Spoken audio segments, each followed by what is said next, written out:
And a Friday deadline to fund the federal government is drawing very close. Senate Republicans are asking the Democrats to clarify their expectations around funding for the Department of Homeland Security to find a compromise.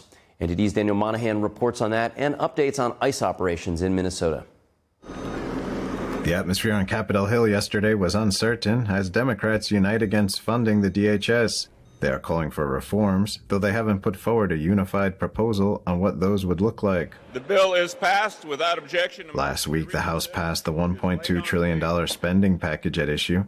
It would fund the Departments of Defense, Labor, Health and Human Services, Education, Transportation, Housing and Urban Development, and the DHS. The so-called minibus spending package seemed on track to pass the Senate until just a few days ago. That changed in the wake of the shooting of Alex Pretti, a protester carrying a firearm in Minneapolis, by Customs and Border Protection agents.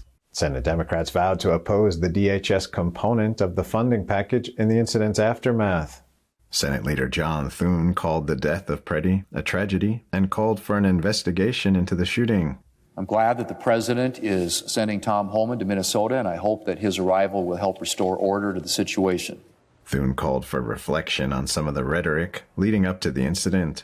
I also hope that recent tragedies have inspired some soul-searching among those who have participated in or encouraged abuse toward ICE officers and other law enforcement officers.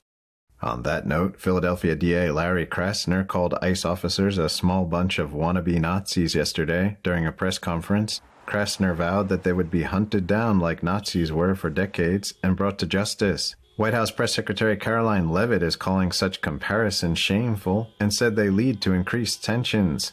Senator Chuck Schumer labeled ICE actions as abuses and criticized the administration. The Senate must not pass the DHS budget as currently written and must be reworked to rein in and overhaul ICE to ensure the public's safety.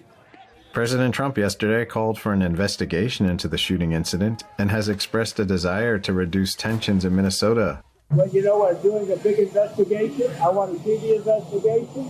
I'm going to be watching over it. I want a very honorable and honest investigation. I have to see it myself.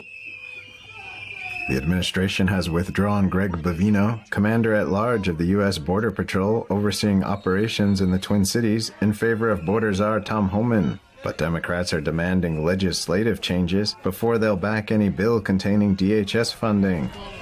While no unified message has emerged, several Democratic senators suggested potential changes. Senator Chris Murphy mentioned an independent investigation into Pretti's death, ending what he called roving patrols and calling for more education and body cams. For now, Majority Leader Thune says Republicans plan to move forward with the spending bill as a single package, adding that leadership is prepared to pursue a Plan B if that effort fails. Daniel Monahan, NTD News.